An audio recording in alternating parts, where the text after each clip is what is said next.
A sample from the yet-to-be-released audiobook for #Agora. Aren't you going to lock it? I ask when she just leans the bike against a wall and walks. Why? Who's going to steal it? Besides, no one can handle it besides me. It's a bike. What's to handle? Stop whining. It won't get you into my pants. And check out these, she says, grabbing a handful of mixed nuts from a table outside the restaurant. She throws her head back, pours them into her mouth, and chews noisily. I haven't eaten since I got on the train, but I'm nervous and not hungry. Katie is totally at ease or pretending to be, but I haven't been to many political conventions.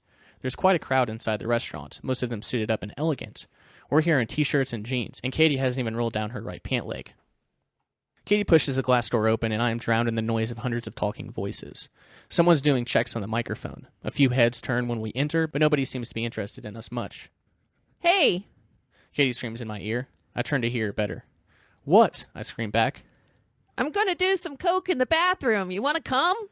I'm certain somebody must have heard that, but nobody reacts. No, I'm good. You go ahead, and I'll pick us some seats, I scream. Okay, you sure you don't want any cocaine? She screams. I give her the finger, and she laughs. I can't hear her laugh, of course. It's too loud. But the wrinkles around her lips and the flashing teeth make her look even prettier. I see some space on a bench towards the back of the room. The viewing angle to the projector isn't too great. You have to turn almost 90 degrees to see whoever's talking. I sit down and my neighbor smiles at me. Good to see Friends of Freedom, he says. Yes, quite a turnout tonight, no? I say. It's quite an event. You know, even he will be here. Who? You know, Burned. Sorry, he's Burned. The guy looks at me like I'm from Mars. He's chubby and unshaven in a programmer sort of way. He wears a dress shirt that seems like an office uniform on him. Burns Bach? Haven't you read his book? No, I haven't. What's it about? It's called The Socialist Conspiracy. Is it about socialism? Not really. It's more about the conspiracy of the ruling and economic elites, how they make all the important decisions and stuff. I see, I lie. You should really read it. I came just to see him speak. He's a great speaker. Okay, I say, not really knowing how to reply. Katie, where are you? Are you in the truth movement? He asks. I'm not sure what you mean. I like truth, yes. I mean, who wants to be lied to, right? No, I mean the truth movement. Do you know about that? I don't think so. Well, it's basically the movement demanding clarification and investigation of the September 11th attacks on the World Trade Center. Seriously? I say. Of course. This event is the most important sign that the global power elites are plotting to take away our rights and freedoms to install a worldwide system of socialism.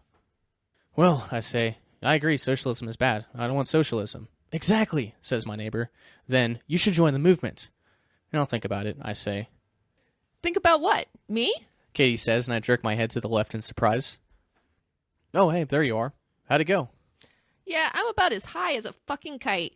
Can I sit down next to you? She's been staring at me intensely for 30 seconds without twitching or blinking her eyes. That freaks me out. Sure, I say, and slide closer to the truth guy.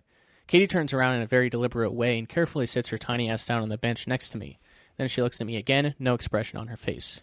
I feel great. I'm glad you came. She turns her head very slowly to the podium. Thanks, I say, but it's probably just the drugs. Truth guy leans over. You shouldn't do drugs. The global power elites use them to control our minds and distract us from the truth. Katie keeps looking at the podium. I think I forgot my tinfoil hat, she says very loudly. Truth guy leans back and refrains from further communication with us. You're listening to the Vonu Podcast, the podcast making you invulnerable to the coercion of the state and the servile society. Visit our website for free resources to aid you in your pursuit of self-liberation, old Vonu publications, podcasts, guest articles, and much more. Go to vonupodcast.com. And now, your hosts, Shane and Jason. Hey guys, Shane here with the conclusionary episode to this Building the Second Realm re-release here on the Vonu Podcast. As always, I'm your host Shane, coming to you from the Free Republic of Pasnia. For more information, please visit pasnia.com.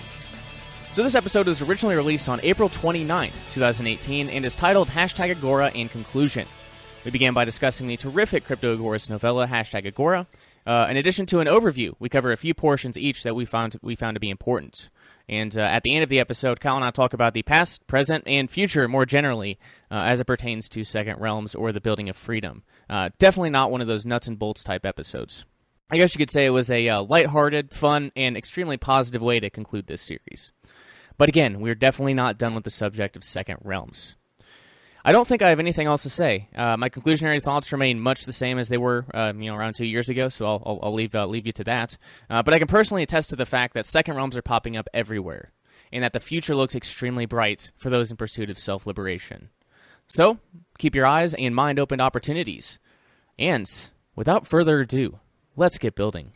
Well, things have been kind of very exciting in my personal life, which I would prefer not to go into detail at this time, at least until some things kind of shake over. But yes, I will say, Shane, I think this episode in particular, correct me if I'm wrong, might very well be the very first LUA episode where we've actually had to have it mention it that it's NSFW. Correct me if I'm wrong. Right. And granted, there might be some, we probably should provide that disclaimer for, the Assassination Politics episode or the Anarchist Vigilante series. But I think the title alone for that just, speaks not safe for work. So there are other episodes where it might have been a wise idea, where it might have been a good idea. But yeah, kind of the first time where we know going into it, we know for a fact, and the listeners might not, that might get a little too explicit for soft ears, right? a little racy, perhaps, a little sensuous, and at least some of the subject matter, perhaps. I don't know about that one, though, what you just mentioned. If I remember correctly, NSFW usually means sexuality mentioned here, don't play in mixed company kind of thing, right? Unless NSFW is broader than just covering issues of sexuality. In which case, if it is broader, then yes, I would agree with you regarding those earlier episodes on assassination markets, vigilantism, etc. But if it's only sexuality, that's what NSFW means, then otherwise this would be the very first episode of LUA ever to actually need NSFW disclaimer right from the beginning. So yes, this podcast episode is intended for 18 years or older because legal reasons, because lawyers, because government dictates or whatever, and because corruption of our youth or whatever. So not safe for work, I just Googled it. It's the message contains sexual or repulsive content. So yeah, what's repulsive? I think assassination. I think talking about killing their rulers might be considered repulsive content. So I don't think this is our first. I don't think this is a first. So well, I guess it depends what at least with sexuality, at least there's kind of that's more objective. It's like, oh, sexuality. Okay, well, I think we kind of know where this is going, right? But repulsive is interesting because different things are repulsive to different people because, well, revolutions or vigilantism or things more along like use of force issues may not necessarily be repulsive to John, but it may be to Jane Doe, right? Yeah. I suppose it depends upon the individual. But yeah, I guess that's a good point there. A good point. So yeah, I guess what else is new? Is there anything you want to discuss before we get rolling? I would just say that whomever the authors of this novella are have my utmost respect and even admiration.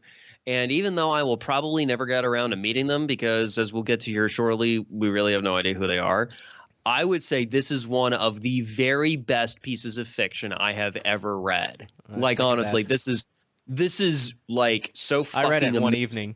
I wasn't planning on it. I was just surfing around Anarplex, and I was like, oh, hashtag Agora. I think Kyle wrote a book report on that. And I opened it up and read, the first few sentences, and I was like, oh, they're talking about Bitcoin. Oh, they're talking about agorism. Oh, my God, this is awesome. I just kept fucking reading. So, yeah. And it gets so much better from there. But, yes, the point is that's how it gets kicked off. And then it just gets better. And then it's like, wait, I'm done because it's a novella, not a novel. Novellas are short novels, for those who don't know.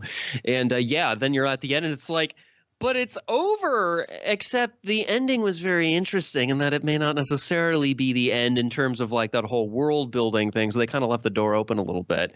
But yeah, it's quite amazing the way that it was written.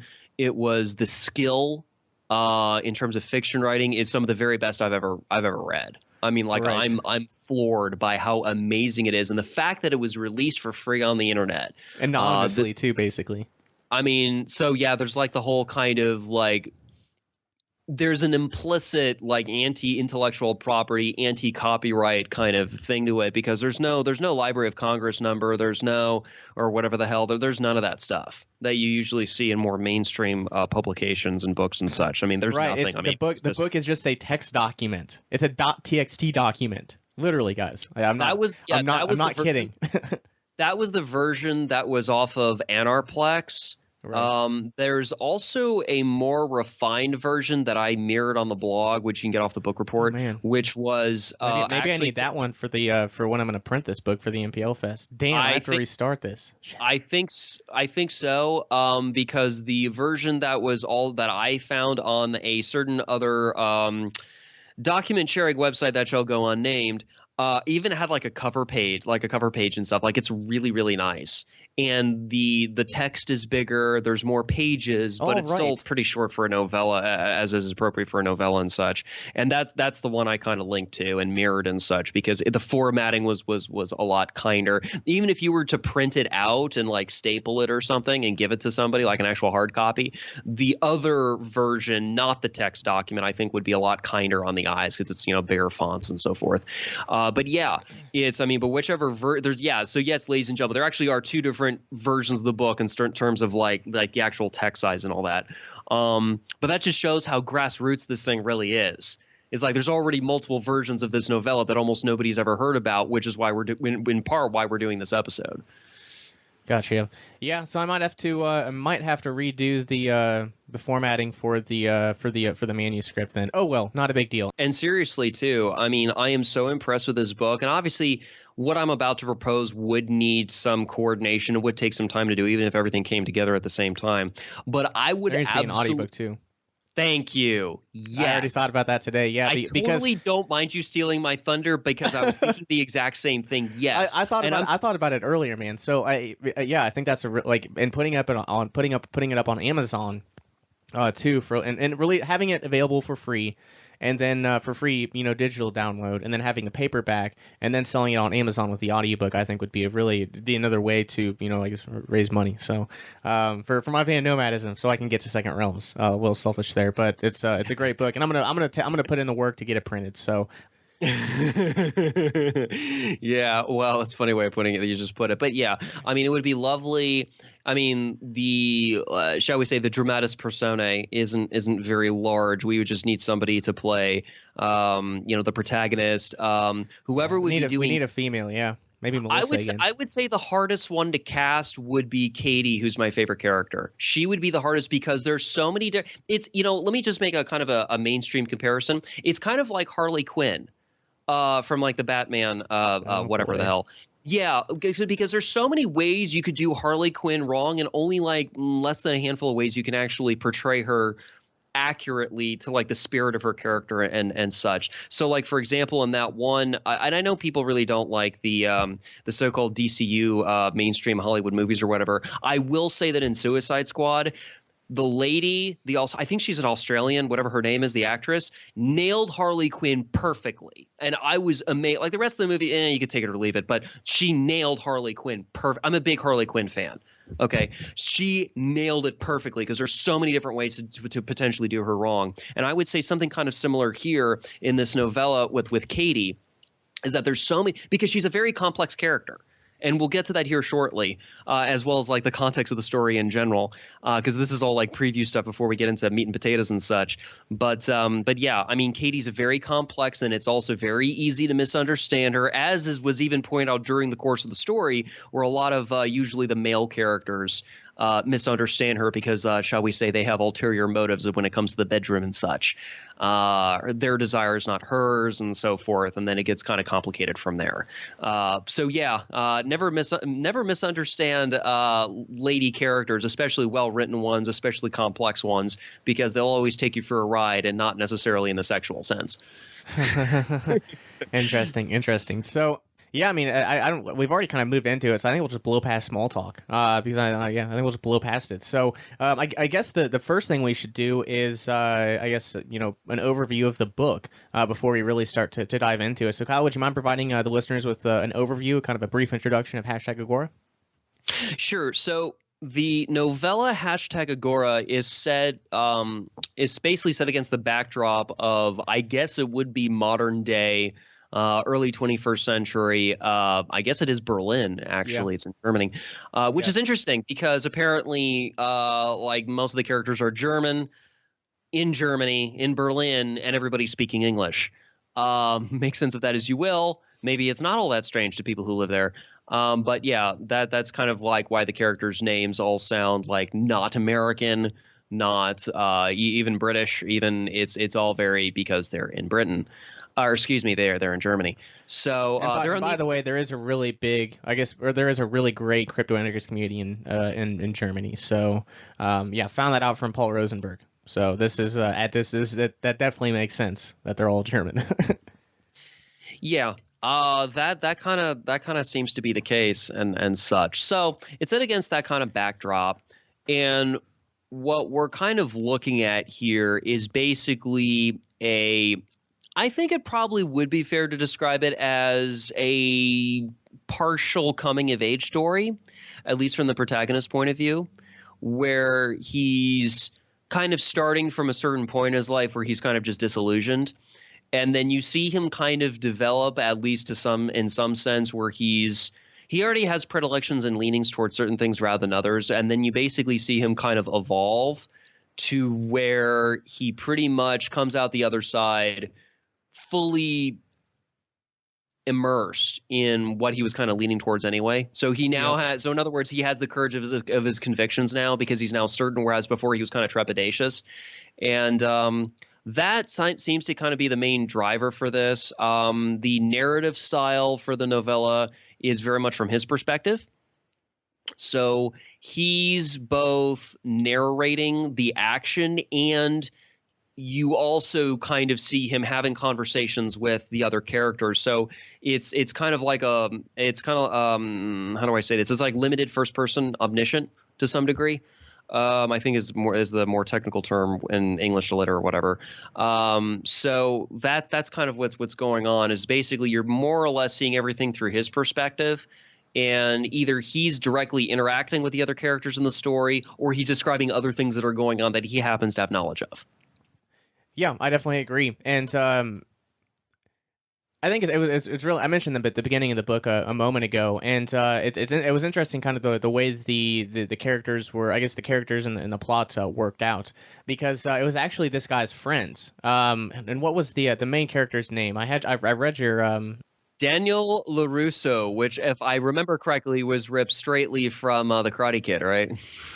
I don't know. I have no idea. But so it was actually Daniel's friend who said, "Oh my gosh, dude, look at this website." And it was the Bitcoin.com. Like he was introduced to Bitcoin by his friend, who was kind of into it and was going to start practicing agorism. And then Daniel, who was he definitely was not an anarchist at the beginning of the book, and he really didn't understand a whole lot. He definitely didn't understand the monetary system and why agorism and second realms are necessary. But he went to Bitcoin, learned more about it, found the deep web IRC chat, met up with Katie, the another main character, and then he eventually became completely immersed in the second realm. So, and his friend was kind of lagging behind, the one that introduced him to it. The student became the teacher, right? So it was just really interesting the way that worked out in the story. Yeah, it was pretty much he's kind of going from one thing to the other, right? It kind of starts from the more digital end of things. And even right from the beginning, the idea is kind of like getting off the internet to some degree and getting, IR as the cool kids would say, IRL, like in real life.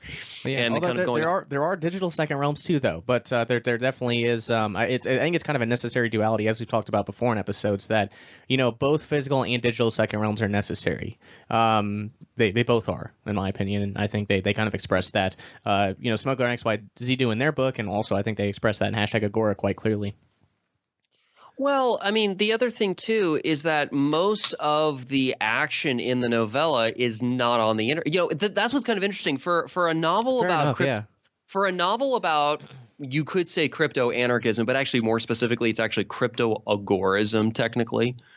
But for like crypto hyphen fill in the blank, for a lot of stuff that's kind of focused more on that kind of subject matter, what's rather interesting is that most of the action in the novella is not through the internet. In fact, you could argue there's more internet-centric activity in that other novel, which was A Lodging of Wayfaring, which was actually referenced in #Agora. Interestingly enough, yes, it was.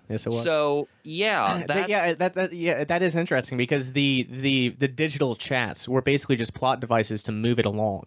That was kind of how they were used. They weren't a focal point of the book. So yeah, I think as even for a crypto anarchist, I mean, if all of the people that you associate with are in your area, there's not a whole lot of reasons to use digital communications. So I think it makes sense, but it is interesting that these crypto anarchists aren't really doing anything. They aren't really communicating digitally, but they're doing a lot of crypto anarchist stuff in the book though. So there is that. Yes, there is, especially like with the laptop modification business or laptop modding, because that's what I will mention this as a plot point. So part of like Daniel's activities in this kind of crypto underground fill in the blank is basically he is selling modified laptops or laptop modding. He's selling ghost pads, but they aren't called ghost pads. Yeah, that's basically Jamin Baconic, man. Yeah, you need to read this book. Basically that's what he's doing, and I think there was a quote by I think it was Katie who mentioned about, actually this comes straight from her. She said, quote, "Not everyone is so tech savvy and not everyone wants to do that. You don't clean your own clothes and grow your own foods. You could probably do it, but you got better things to do. Through economies of scale and specialization, some people just make more money doing other stuff for an hour than installing Linux and downloading software," close quote. Yeah. So that's Katie, my favorite character in this novella, coming out swinging right out hard, explaining why Daniel, working actually for another crypto-agorist, who actually owns the business, is making as much money, selling these modified laptops, and she just like a good economist, she actually explains very succinctly why this is profitable. Right. And I have another quote here, and it's more specific. It's not necessarily the economics. It's basically the product itself. This ghost pad that's not called a ghost pad in the novel, but anyways, quote: "See, you got to have a password right in the beginning. There's nothing at all you can do with this thing. Not even enter the BIOS without entering a password. The hard drive is encrypted too. So if someone steals your laptop and plugs the drive into another computer, he won't see shit. The cheapest mod we do is a $300 markup from the hardware, so if you order a $1,000 laptop, it's $1,300. I think if they want a secure machine, Windows is not an option. And this isn't really too different for the user. There's LibreOffice, Firefox, and a few accounting apps. There's Thunderbird with GPG pre-installed, of course, OpenVPN pre-configured. If you buy the premium package, it includes a 1-year membership of encrypted Skynet VPN service. So you got your multi-hop VPN tunnel right there," end quote. I'm so happy they mentioned the multi-hop VPN, because that's something that Paul Rosenberg provides a service like this called Crypto Hippie. It's more expensive, but it's actually a multi-hop VPN, whereas most of the ones you pay for are single hop and therefore are less secure. So you can, like, I paid $15 for a year of the private internet access for Paul Rosenberg's service for Crypto Hippie. You pay for what you get, right? It's like $250 a year. But it is it's legit. It is legit. So I think it's interesting that they mention the multi-hop VPN tunnel. But yeah, so there's the quote ghost pads and hashtag Agora. Yeah, that's I'm really glad they kind of mentioned that too, because at least it gets people thinking. I think there was also help me out here. I think there was also a scene elsewhere in the novella where they were trying to pay for a room off a cell phone or something, opening a door. The Taz. Yeah. So there's a section. I mean, if you look at the book, it's like I said, it's a .txt document, and at least the one that I looked at, and there's not really chapters. It's just a continued dialogue, and there might be 3 ellipses or something, or there might be an ellipses to continue the next section, but that's it. So this section is called Taz. So basically, what you're gonna see here is it's a hidden hotel that's accessed remotely and or using automation. So here it is. Quote: "I'm amazed at how well hidden the hotel is. Standing in the lobby of the building, I wouldn't know there's rooms to rent in it if I hadn't been told. In fact, I'm not sure if I'm in the right building. I open the hotel app on my phone and book a room. They're €15 a night in this locale. But I pay in gold backings from my open transactions account. Somewhere in the darkness, a green LED lights up. I find a small P.O. box with a key in it. It's labeled 12th floor, room 1203. I enter the elevator and go up to my room. Luxurious to say the least. After taking a shower and looking out of the window over the city, I go to bed," end quote. So We did that episode on the blessings of technology, and we talked about the title they used was just so long. But basically, we're talking about remote access and remote defense systems at its core. So we talked about that in the blessings of technology, and here's a fictional example of how kind of that remote access could be handled for temporary autonomous zones, or for Vonuing in cities, right? Because that's kind of what they're doing here. That's an example of a temporary autonomous zone in Second Realm in the book. Yeah, exactly. And I think it was kind of good to use fiction as a medium to try and show people how that kind of technology can be used in such a way to enhance privacy, frankly. Right. And speaking of, there's something mentioned there in that quote. 1 second, I'm getting the website open so I can provide some information on this. So he mentions that he pays with quote, "I pay in gold backings for my open transactions account." So there's actually kind of an interesting backstory here. So open transactions, Second Realmers back in 2013 or 2014. They realized way ahead of time that Bitcoin was not anonymous. They realized that the folks, at the Silk Road could have, really, utilized that information, but it was out there. I mean, open transactions was a thing. It was public. I actually reached out to some crypto-anarchists and said, "Hey, have you heard of this?" And they said, "Oh yeah, I think it's a really awesome idea. Unfortunately, I think it kind of died though. I don't think anyone's working on it anymore." Let me read a little bit about this for the crypto anarchists, those who are keen on digital currencies here. So the Open Transaction Project is a collaborative effort to develop a robust, commercial-grade, fully featured free software toolkit implementing the OTX protocol, as well as a full-strength financial cryptography library, API, GUI, command line interface, and prototype notary server. The project is managed by a worldwide community of volunteers that use the internet to communicate, plan, and develop the Open Transactions Toolkit and its related documentation. So here is the financial cryptography section. Financial cryptography means using strong cryptographic techniques to create secure financial instruments, such as digital signing to create non-repudiable contracts, and encryption to create untraceable digital cash. And OT transactions are unforgeable. In other words, double spending, at least to a certain extent.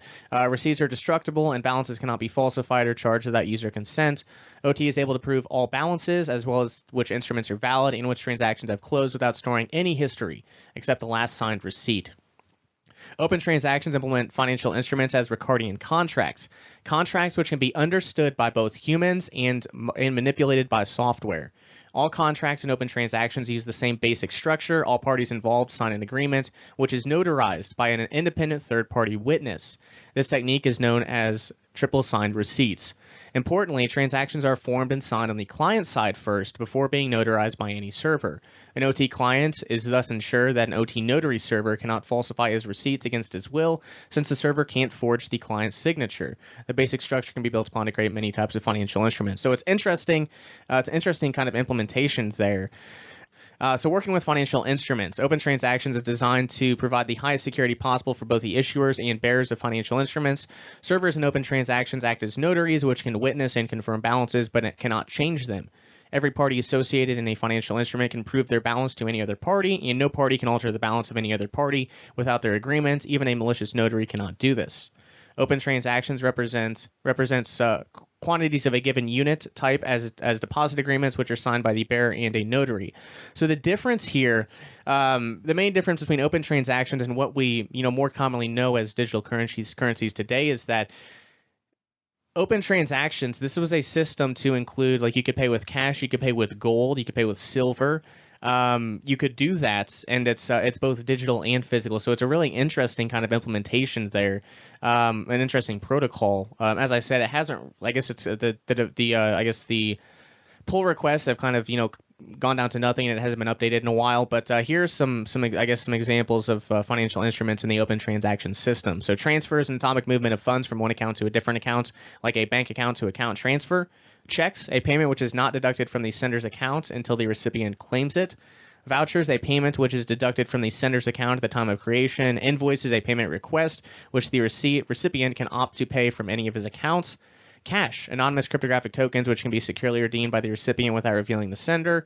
Market offers open agreements to exchange a given quality of one instrument type for a given quantity of another instrument type. Smart contracts, customizable agreements between multiple parties, containing user-defined scripted clauses, hooks, and variables. So I guess just to speak to the silver and gold specifically, the use cases. So there's something called deposit accounting. Entities that hold assets on behalf of depositors can use open transactions to issue promissory notes as negotiable instruments. Examples of such depositories include precious metals, central bank currencies, and cryptocurrencies. So that's kind of the main difference here. It's really, really interesting. And I was surprised when I reached out to a couple of crypto anarchists who are very, very, they love, I guess they don't love it, but they kind of feel a duty to call, things scams if they are scams. So with open transactions, they were all really, really impressed with it. Unfortunately, it hasn't really been developed upon, but these were the second realmers. This was what the main payment medium that was used in #Agora. So I just want to provide that for at least kind of the technical aspects behind it, at least some of them, because it's really, really interesting. Yes, it is, and I'm glad you mentioned that, because I think one of the uses of fiction is to kind of encourage people to think creatively about things that they otherwise wouldn't think about IRL, if you will.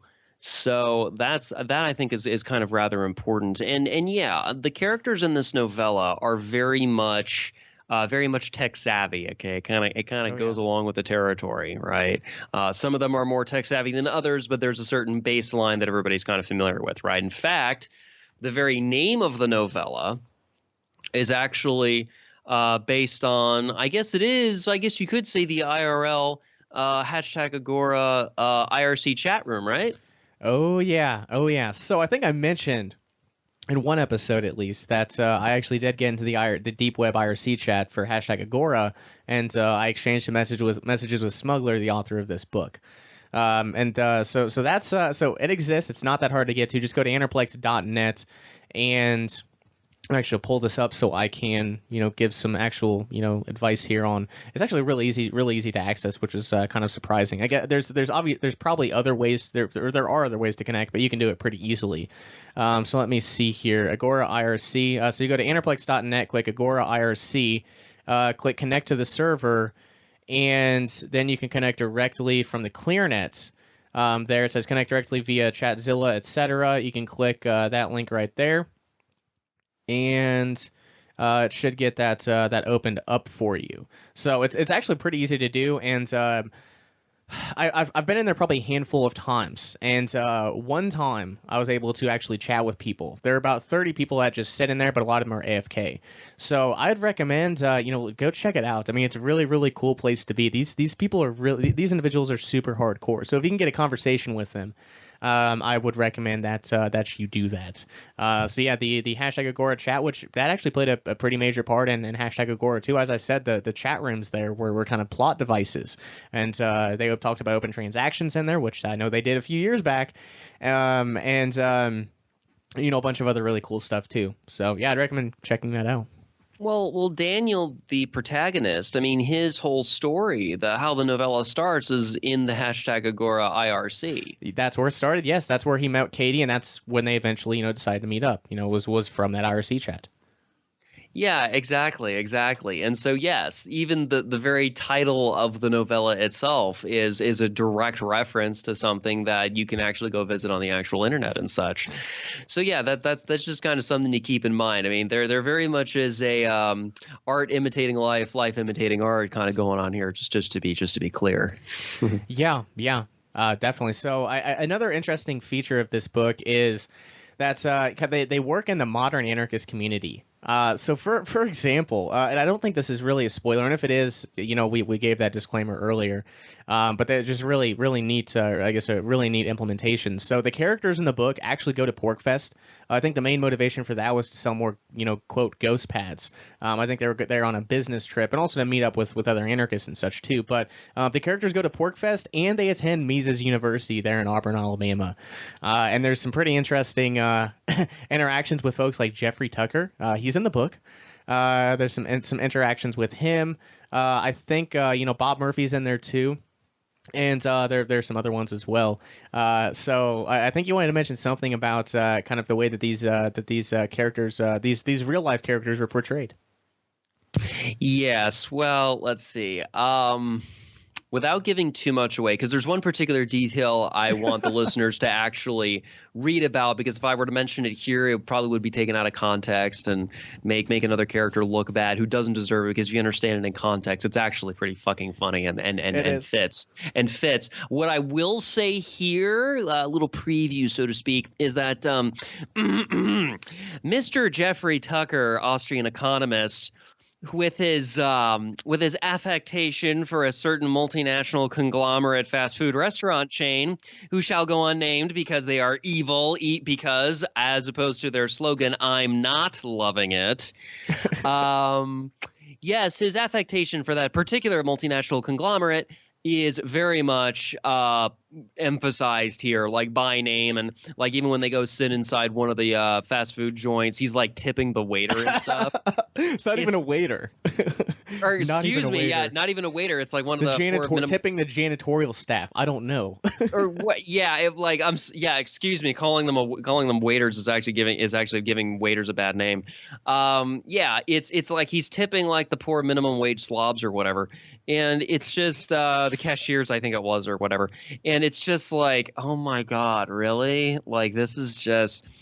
So yes, if a multinational conglomerate is like his definition of a free market, I think we're in a lot more trouble than even El Presidente Trump or whatever. I think it's that kind of bad, because remember, Tucker's supposed to be an anarchist, so I don't know how multinational conglomerates can fit into that. Just saying.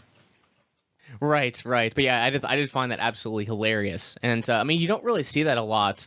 I mean, there's not really a whole lot of anarchist and agorist fiction anyways. So that's not really something, the kind of that's interaction between fiction and also, real life with real people that are accurately portrayed. So I thought that was really interesting. And it just made the book that much better, right? It made it feel that much more real. Yes. So the fictional characters are actually meeting up with fictionalized portrayals of otherwise real people, which was kind of real cool. Again, art imitating life, life imitating art. I thought it was really kind of awesome because there were some caricatures of Mr. Tucker and even another Austrian economist. But I think a big property debate, big property debate. Between I think Daniel LaRusso and Bob Murphy and maybe one other person too. I don't. Maybe it was Hoppe? No, it was actually Walter Block. Walter Block, Walter Block, yeah. On the road, it was about the roads.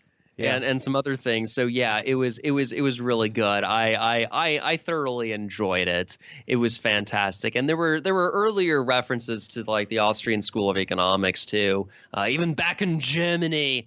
And where most of the novella takes place. So when some of the characters hop stateside to go on their tour or whatever, it was really nice seeing everything kind of come full circle in a manner of speaking. Yeah, I think if the characters didn't go to come here to the States, I think I don't know, it wouldn't have been as good. Because maybe they do go to Pork Fest and such, right? Maybe these second realmers do attend those sorts of things. I don't know. That'd be pretty cool to think about though.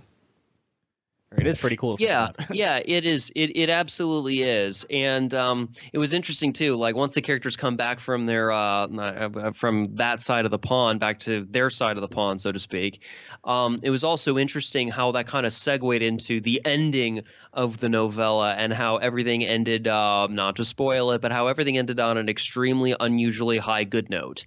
With certain developments that had been already set in motion earlier. So like it was an interesting crescendo of sorts, which kind of it's leading up to it. And then it's like holy crap, this is how they're ending it. Oh my God, this is fucking amazing.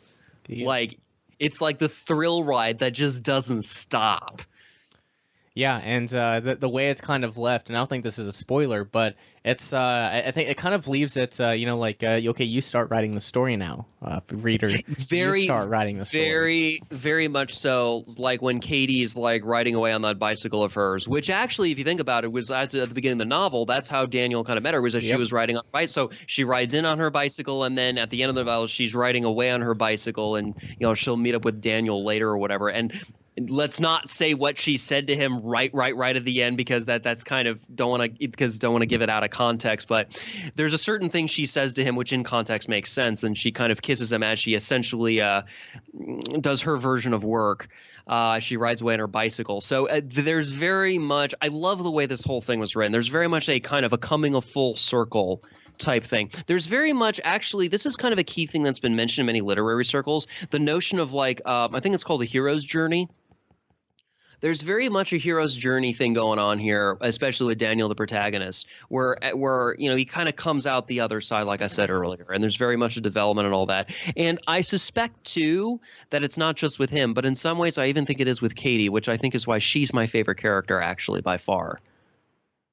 Because Daniel is supposed to be closer to an everyman, because he's like, he just finishes graduating college, like right at the beginning of the novella, and then like this is his first big like living an adult life type of thing, making a dying or living or whatever, and he's like going into this kind of what some people would consider to be an underground scene, making his money and all that, and yeah, I also like the scene where they get in trouble with the cops, which was funny. Read the novella for the full details on that one.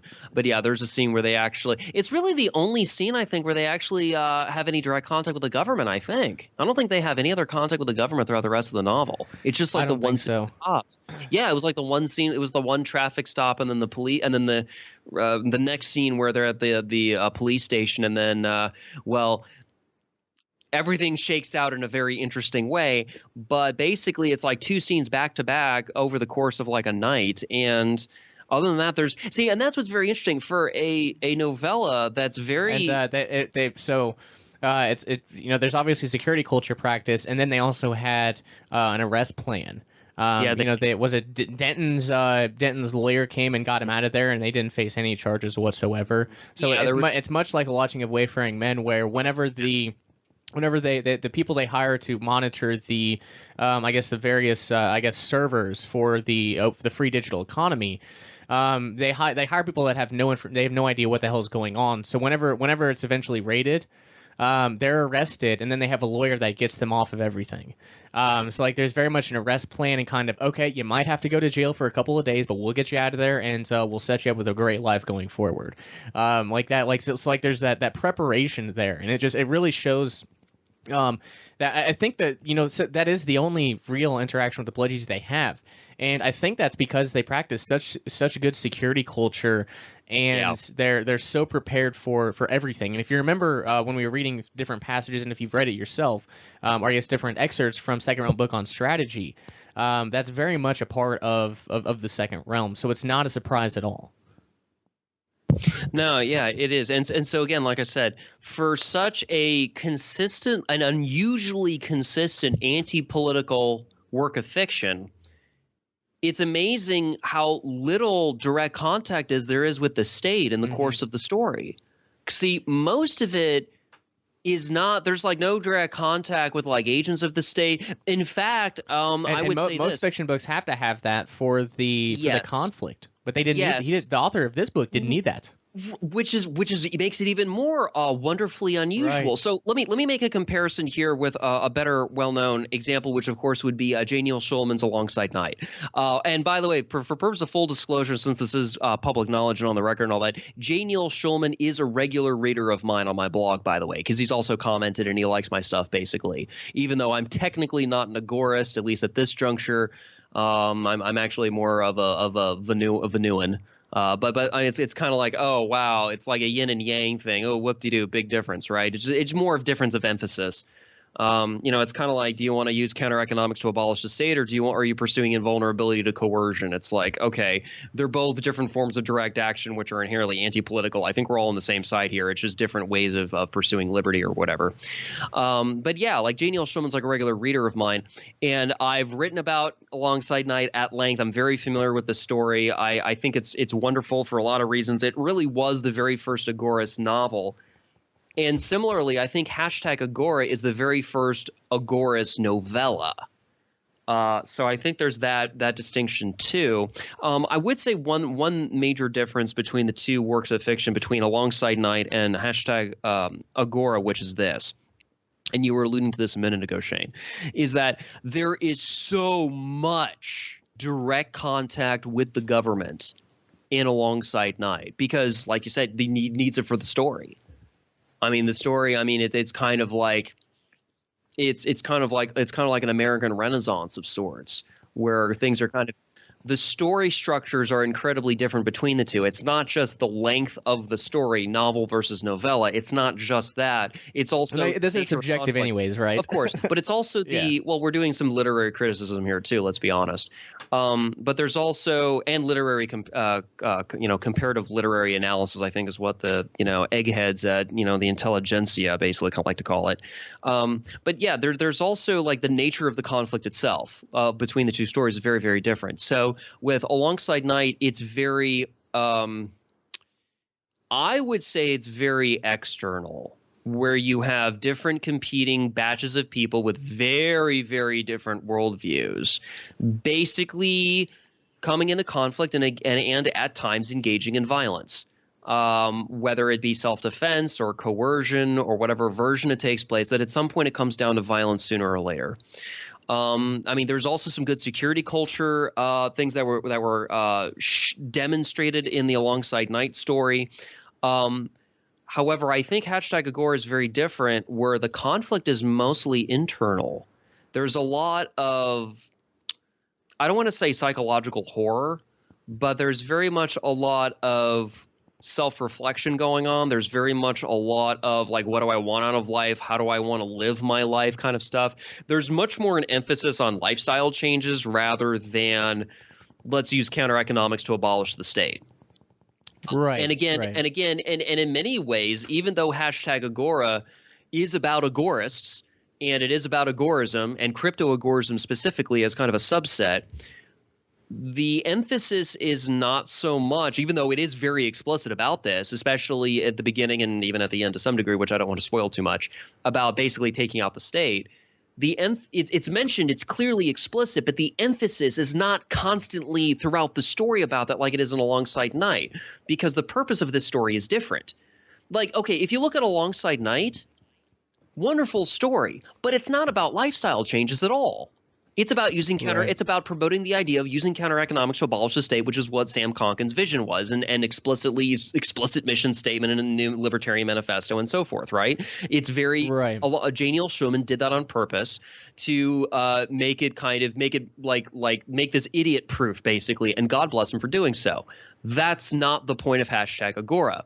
The point of #Agora is almost in many ways closer to Vonu, where it's much more about lifestyle changes, where it's much more about quality of life, where it's much more in a lot of ways actually really pursuing Vonu, that invulnerability to coercion, even though I don't think the authors necessarily intended it that way. Probably had never even heard of Reo or Vonu and all of that kind of stuff. But the emphasis is incredibly different. Which I liked, and yet you still have your ethical enclave / counter economy. You still have your black and gray markets. Like all that stuff is still very much in #Agora, but it's very self-reflective. It's very introspective. It's about and we'll get to this shortly. But there's even issues of like romance, dating, and sexuality that are at play. Let me be clear about something. In Alongside Night. Again, God bless Daniel Schulman, but it does not. Alongside Night does not really get into romance, dating, and sexuality, other than as like a minor subplot to explain the relationship between the protagonist and like another major character that happens like a third to halfway through or something like that, and that's fine. But again, it's more like kind of just trying to explain something as it happens with the story. It's not like a major focus. It just isn't. In #Agora, it is a major focus. It takes up a lot, actually quite a bit of ink on the page. And actually, this is a part of the story we haven't gotten to yet, which we're about to hear shortly. But that's what I'm saying. So both of these fictional stories about agorists are it's not issues of just length, novel versus novella. It's also the emphasis, the subject matter, what gets emphasized, what gets de-emphasized, whether we're talking more about revolutionarily taking on the state or doing more self-reflective like lifestyle change type stuff. I mean, whatever it is, I mean, it's all good stuff, but do keep in mind we're catering, the stories are catering to different things, to people's different interests. It's a market selection, shall we say. Yeah, I definitely agree. So I think there were some quotes that you wanted to read. There was another point of discussion you wanted to bring up, and this is similar to Lodging Away for Young Men, right? Where in that book there's discussion on spirituality, religion. Well, I guess not, actually let me back up. There is discussion on that in Lodging Away for Young Men, but that's not relevant here for #Agora. But there's talk about in Lodging Wayfaring Men about kind of marriage and sexuality. There's also a focus of that in #Agora too, and I think that was one of the points you wanted to bring up for this episode. Yes, I did. So let's talk about my favorite character, who's Katie. Now, Katie, as was mentioned earlier, that quote I read was when she was trying to explain the economic reality behind people's valuation of why they would rather pay for the service of the modified laptops of the privacy enhancing technology of whatever the hell, rather than, as she put it, like taking an hour and downloading Linux and other software and such. So that's Katie. And so, if it was just kind of left there, you would think like, okay, she might be an interesting lady, maybe a little bit of an economics geek, but not much else going on there, right? Wrong. She is incredibly complex. And she's insightful, adroit, and she's rather quite charming, frankly. Like literally, I mean, seriously. I mean, if this was a real woman, I'd at least ask her out for a drink, maybe more if she was interested. Seriously, folks. Like I really like this character. Like, she's really wonderful. I mean, she seems real. I mean, like, I don't have this kind of reaction to fiction, but like this lady is like really wonderful. So, that being said, all gushing aside, let's start with one of the quotes. So basically, through the first part of the novella, Daniel is attracted to Katie eventually, or technically right away, but they kind of like string it out a bit, which is fine. But you kind of get the idea that it's kind of like one-sided, mainly from him, because again, we're seeing this from his perspective, so of course. But then you kind of find out she's kind of into him too. And that's when things get very interesting, because if it was just like one-sided, unrequited, like horniness on his part, like who would give a shit, right? Like, he's a young, like 20-something just graduated, college or whatever, right? College grad. So like, who gives a shit about him, right? She's interesting though. So that being said, at one point when it's obvious, when she's basically like, okay, yes, I'm interested in you, Daniel, is basically more or less how she puts it. She then kind of tries to use that, same economics reasoning, the catalactics and Austrian, actually more specifically what she does is she takes the Austrian subjective theory of value and she applies it to dating and romance and even sexuality. So that's where this is going. So let's look at the first quote. So the context of this is that she's trying to explain to Daniel, like, what the nature of their relationship is at this point. Okay. So she says, quote, "This is a market process, Daniel. We're both individuals looking at the market to meet our needs. Your need is to fuck a girl you think is hot. My need is to get fucked by a guy I think is hot. I'd say we can agree that there is a baseline we can work with. You're obviously hot for me, and I like you too. What needs to happen now is that we find a deal we both agree on. If we don't, we have to satisfy our needs elsewhere or leave them unsatisfied." Close quote. That took my breath away. And it's not just the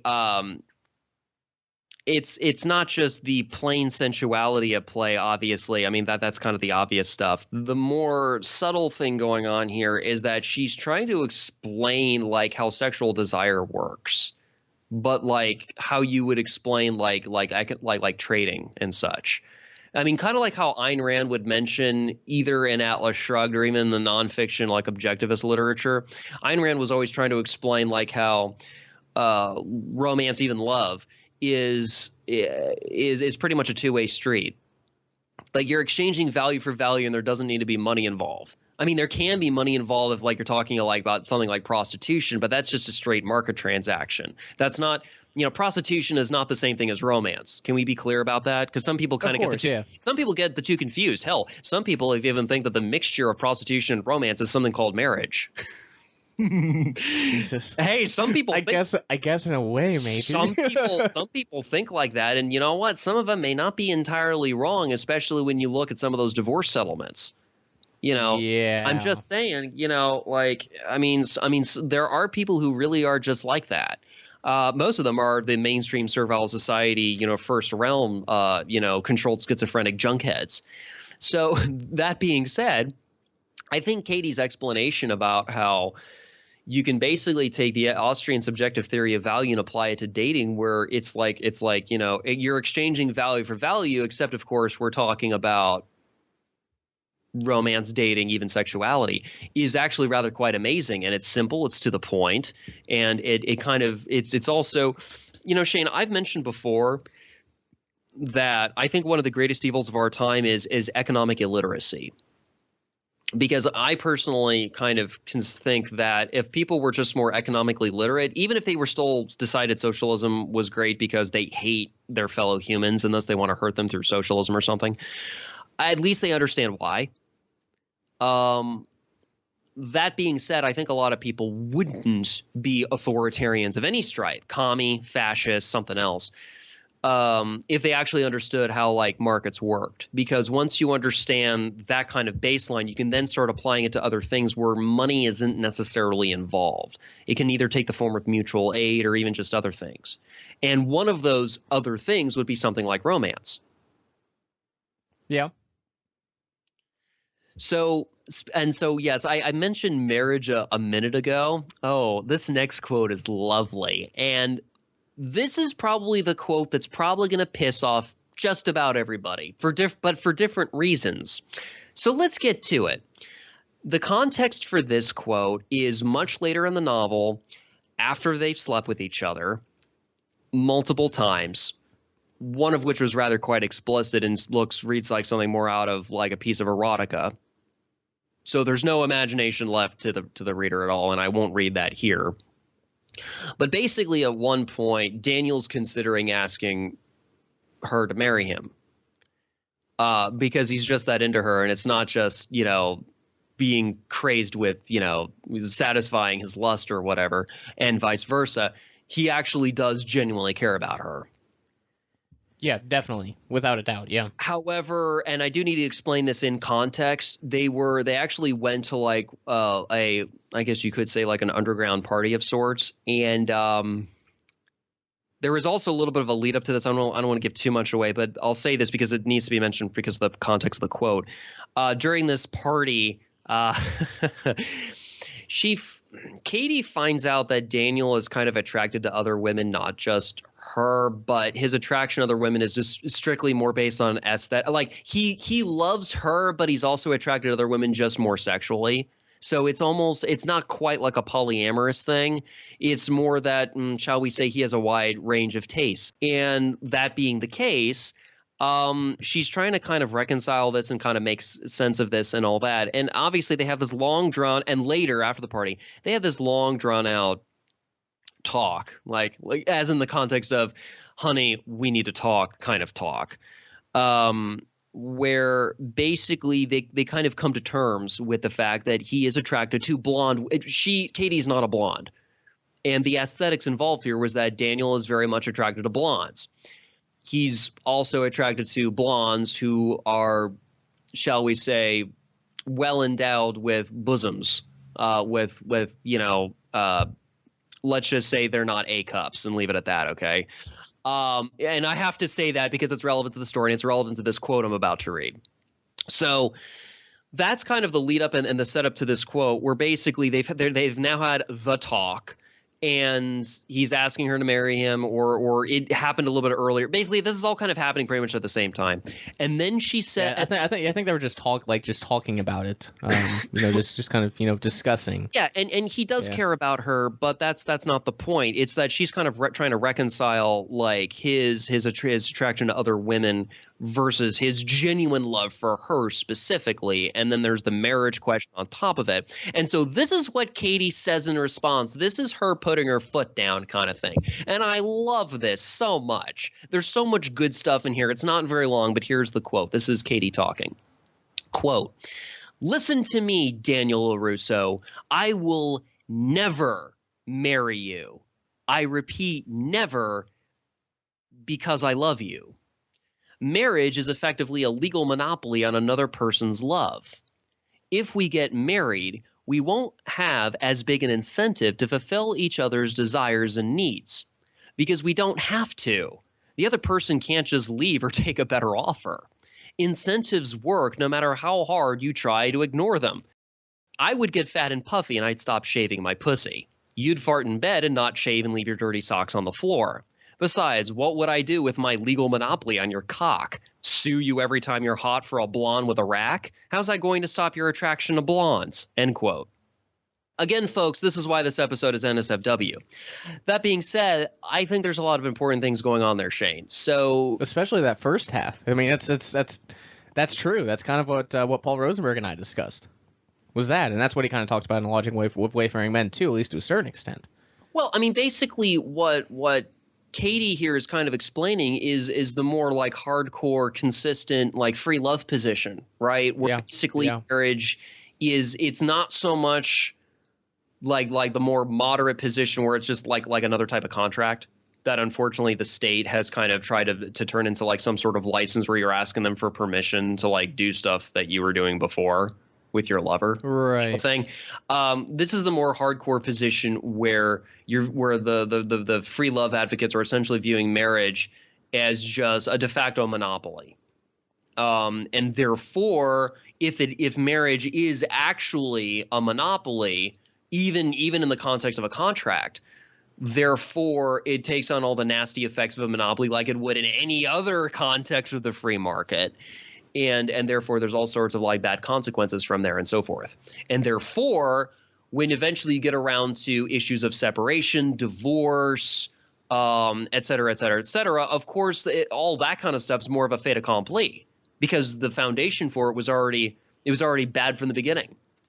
Or to kind of paraphrase something Friedrich Hayek said regarding something else completely different, actually regarding the boom and bust cycle. You shouldn't worry about the bust. You should worry about the boom of the boom and bust cycle because that's what sows the seeds for its future destruction, so to speak, especially when you're talking about central banking and such.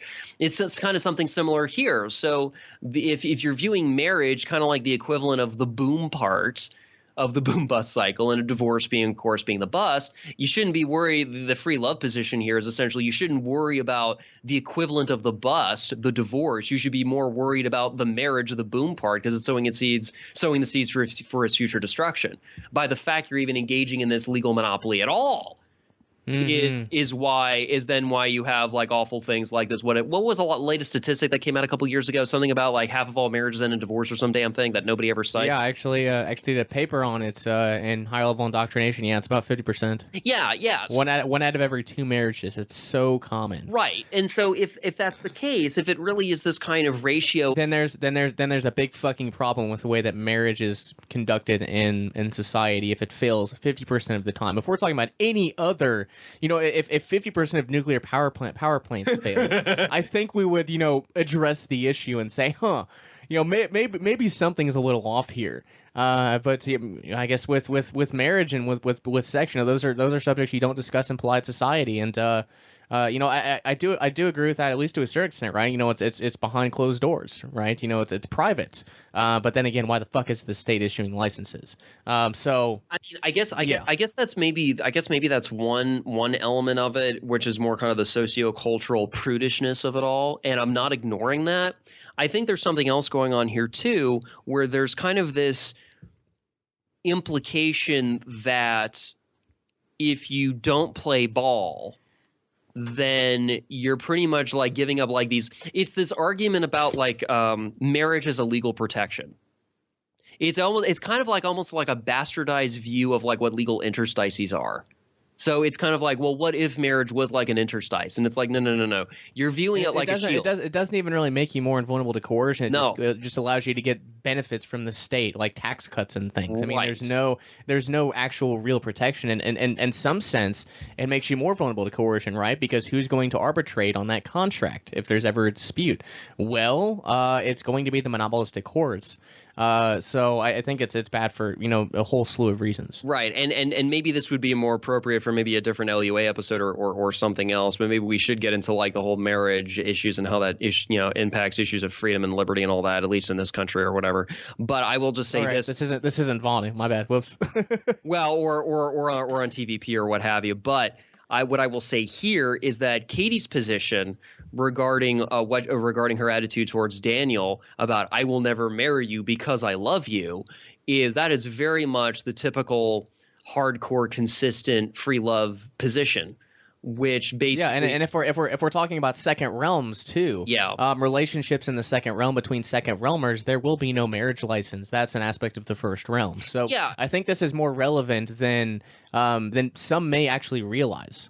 Yeah, and again, I mean, maybe if we can get around to maybe doing an episode or even two, or maybe a short miniseries or a 3-part whatever on maybe free love, maybe we need to do that at some point, because there's a lot of things kind of going on there. I mean, you have like the more moderate free love advocates, which are more like me, where it's more the view is more like marriage is a contract, and because it's a contract, why is the state trying to butt its way in with its licensure kind of thing? Because in other words, it's not the marriage, it's the licensure, which is the more moderate position. And then you have the more hardcore free love people who are like, well, yes, the licensure is bad, but it's also even marriage as a contract is bad because there's also all these other sociocultural, like say non-political elements of it that people have weird feelings about or whatever. Therefore, don't even do marriage, not even as a contract, because you're already stepping into a quagmire. And I think both are worth examining, because I think both free love perspectives are valuable, because it gets people outside the little box of I must get a fucking license in order to like have a life with like the lover I want to have, like, whether it's for a lifetime or for a long-term kind of partner or whatever the context is. I think both perspectives are good for kind of getting people out of the little tiny box reality of I must get a license. Because I think that's pretty much the commonality of what we're kind of opposed to here is the state. And that is truly an anti-political position, by the way, is the assumption where – and I love these fucking people. It's like the anarchist politician thing. I love these fucking people who are like, we're all about like the cause for liberty, but goddamn it, if you get married, you better get a license, dude, because it's a legal protection.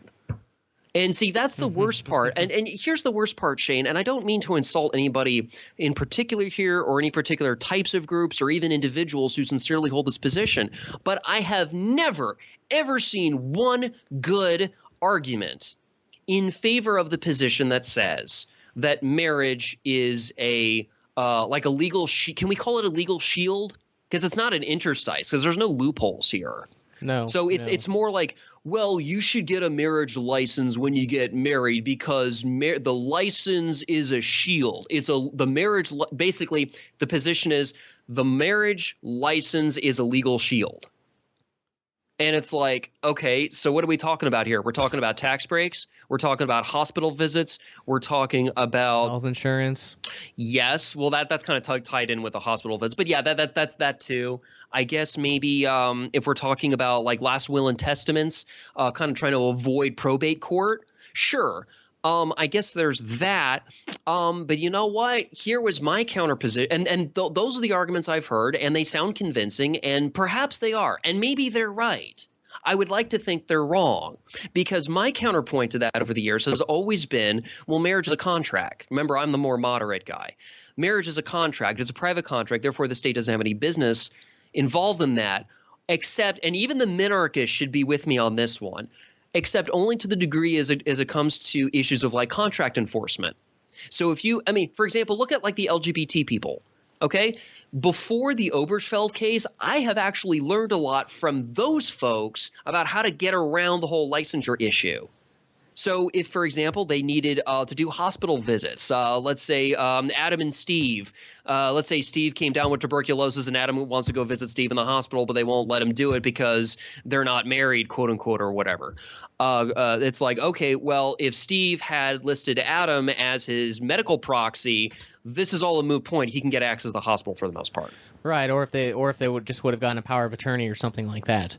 I mean, you can solve a lot of these issues without getting the license. Now, as far as tax breaks, maybe not. But then again, why would second realmers or anarchists want to beg the state for permission for anything? Yeah. Right. Yeah, exactly. Or to kind of go with another kind of somewhat similar example. Why would they negotiate with their slaveholders? I guess would be another way to put it. Well, yeah, and so let's say you also had another couple. Let's call them like Eve and Danielle, and let's say Eve kicks the bucket because they had like a May-December type lesbian relationship or something. Okay, Eve kicks the bucket, and Danielle is about to lose the house. And they technically didn't get a license because they just had a life together for let's say 20 years. And then it's like, okay, what's going to happen with the house? Because Danielle needs a place to live and she doesn't want to get an apartment, yada, yada. Okay. Well, if Eve had a last will and testament naming Danielle as as her chief and only beneficiary to her estate, which includes the house, can that just kind of hop, skip, jump over probate court and serve the same function that the alleged marriage license would purportedly have done? Yep. I would say so, yeah. So unless I'm missing something here. Now, I will say one thing. Because there's a good friend of mine who did offer an interesting rebuttal that I haven't yet come up with a rebuttal in turn, which was, okay, so if you want to kind of, as an alternative, not have a marriage license, but instead have a series of contracts, and I said, yes, that is my position, is a series of contracts that fulfills the same things that you want a marriage license to do for the most part. Okay, you instead have a series of contracts. Well, for that kind of sounds kind of complicated because it's like multiple contracts. So can you like boil it down to like a one-stop shopping type of legal remedy, like one thing? So it's like very simple to use and you can use it for like all of that stuff. And I'm like, oh, shit. Okay, let me get back to you on that. And so that's kind of where I'm at right now. That's a little side project of mine, by the way. I don't mean to go too off topic here because tonight's episode is about the hashtag Agora novella. But yeah, the position of like free love, of not getting a marriage license with somebody that you actually do want to spend either your entire life with or at least long term with. Where it's marriage or marriage like similar to marriage in the conventional mainstream sense and so forth. And of course, this is all assuming, as a side note, this is all monogamous, right? I mean, if we're going to get into polyamory, that's kind of like its own separate thing almost, in some sense, right? But yeah, man. I mean, seriously, I think when it comes to issues of free love, marriage, dating, romance, sexuality, even. Things can get very shouldn't say complex. Convoluted. There we go. Let's go with that word. Things can get very convoluted very quickly unless you actually stay very, very focused. Because, well, let's be honest about something. We're talking about people's feelings here, and I don't mean feelings in the sense of like snowflake feelings or SJW feelings. I'm talking about people's real feelings here. Because we're now hitting like home and hearth type stuff. We're talking about what creates families. We're talking about where children come from kind of thing if we're talking about heterosexuals. So, yeah, people are going to have very strong feelings about this kind of stuff one way or another. And so in some sense, it's kind of hard to talk about this kind of subject matter, even if we're not talking about sexuality specifically.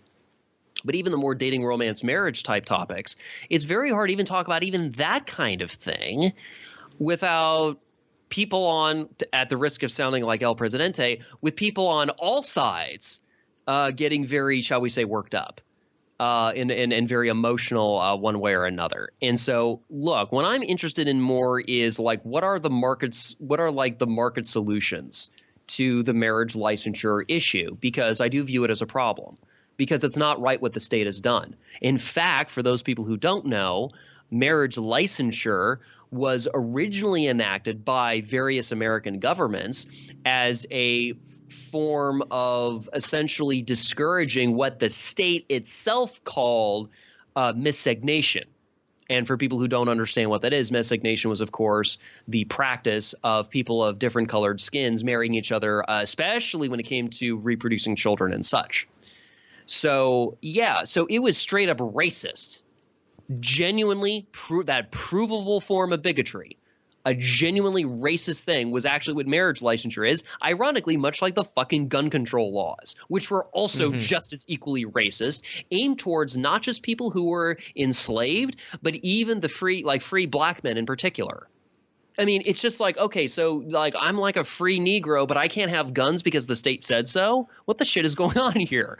So yeah, the government's racist. Okay, so I can't have guns and I can't marry people with different skin color. Oh, this is freedom. Oh yeah, I don't know. Maybe I should go to France. I mean, yeah, they're a bunch of bloodthirsty animals. At least the Jacobins are, but at least they're not gonna fucking be racist towards me. At least that's better, maybe. I don't know. I don't speak French, so I mean, it's about that, especially if you were one of those kind of people living at that time. But yeah, man, when it comes to marriage licensure, like you would think that the commies, socialists, so-called progressives, lefties in general would be kind of against racism because they claim to be. But then they talk about marriage equality all day, which of course requires the licensure. Right. The whole point of the Obergefell case in particular was expanding the enjoyment, the eligibility to even get the license to homosexuals. That was the whole point of the whole goddamn thing. So it's like, now we can have more individuals, citizens of our great, democratic republics being eligible to ask the state for permission for shit that they were already doing with their lovers and such. And it's just fucking insulting. I mean, it's insulting to homosexuals. It's insulting to heterosexuals. It's just insulting just to pretty much anybody who cares about freedom in any context. And so, getting back to the novella, that's pretty much in a nutshell what Katie's kind of getting at here when she tells Daniel, I will never marry you because I love you. Is that she's very succinctly, as opposed to me rambling on here, trying to give some background here, she's very succinctly basically saying all the stuff I just said about why marriage licensure is essentially a legal monopoly. Yeah, that's definitely true. That's definitely true. So I think that's the last quote. There's one other quote, but we should have started with if we were going to go with it. It was the one describing the first and second realm. We've already read probably 2 or 3 times in the series so far, so I'm going to move past it. But that's basically all the quotes I want to lay out or I guess quotes and discussion points I want to lay out for this I guess overview episode of #Agora. And so I don't want to spoil it too much. It's just a really terrific story, and I think that should be enough to convince people, if they haven't already, to read the book, to read the damn book. So I guess conclusionary points on the second realm more generally. Now, I guess for me, I just really hope that this series, first off, convinced you of the efficacy of this freedom strategy of building second realms as a means of increasing personal freedom, and two, I hope that and beyond just finding it efficacious, I hope that you start building these. I want this to be motivating. We've already talked about the next steps, things that you can do right now to help build these second realms. We've talked about how you can go ahead and join digital second realms right now, like going to the Anarplex Deep Web IRC chat and talking to people. I just really hope that all that we've said in this series, I want to see some second realms. That's kind of the point here. Well, me too. I mean, there need to be options. I want to see more second realms, rather. Yeah, I mean, there need to be options available for people. And so, yeah, kind of the idea behind building the second realm is to, build the second realm. And you have to start somewhere. And so, like, the idea behind this podcast series, correct me if I'm wrong, Shane, was to kind of provide a starting point. So it's kind of up to you listeners to kind of, pick up the ball and run with it, to carry the torch, to, make up your own adage here, but kind of carry it forward, because like there's other topics, there's other things that Shane and or I would like to kind of get to that do not involve the second realm. But I mean, I'm sure there's more we could say, but would it really be that, really valuable and really worthwhile? I think we've covered everything we need to cover and more in this series. And obviously, as I said, we're going to talk about this subject more, in the future, but probably in the context of other freedom strategies. So So yeah, I think you're exactly right. We're kind of just as with second realm book on strategy, Smuggler and XYZ kind of leave it to the reader. Okay, here's some things you can do. Now go build them. That's kind of I guess our task here at the end of this series, right? We've laid out the information. We've explained it to you. If you had any questions, we would have been more than happy to answer them in a Q&A. And we probably would in the future too, or we definitely would in the future too. But yeah, I guess it's time to start building them. That's kind of what it's getting to. We've provided you with the information. We've walked you through various aspects of it. I think we've done pretty much all that we can do, at least as of right now. Unless the biggest thing, I guess, when I'll be talking about second realms again a lot is when I hit the road as a van nomad, because then I'll be in second realms consistently, so I'll have a much better idea. Well, yeah, but again, the whole building the second realm series we've done here on Liberty Under Attack Radio is really just, how do I put this? It's more of a starting point, right? And I think this is the 16th and concluding episode. Correct me if I'm wrong. Yep, 16 episodes. It started mid-December, I think. Right. So this is a 5-month series for this, a 6-month series for the direct action series. So yeah, just as a comparison, yeah, this is I might even believe more strongly about in the efficacy of the second realm than just direct action more generally. Even though a lot of direct action takes place in second realms, I really think, from my own personal opinion, which is why I'm making the lifestyle change that I am.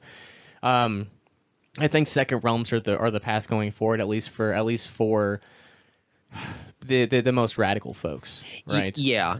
I just kind of would say this. One more scene, and I won't quote anything. I'll just mention this in passing. It was actually in the earlier part of the novella, and it's not spoiling too much of the plot line. But Katie takes Daniel to – this is before they're sleeping together. Katie takes Daniel to a meeting of political crusaders. Yeah, menarchists, yeah. Oh, God. I love that scene so much. Yeah. It was, and Katie's just fucking making fun of him, and it's okay, I already like this girl. Dude, I already like this girl plenty. And this is even before we get into the really fun economics and sexuality type stuff, because that happened way later in the novella. This is just the early part of it. This is one of the very first scenes, okay? And I'm already mocking political crusaders to their faces. It was awesome. Oh my God, I'm already falling in love with her already, and we haven't even gotten to the fun stuff yet. This is that's how good this novella is. It starts off really strong and gets so much better and hotter. But yeah, it just gets so much better from that point onward, and it ends on such a good high note too. It's just good, great, awesome, holy crap, epic. Pretty much is how it ends.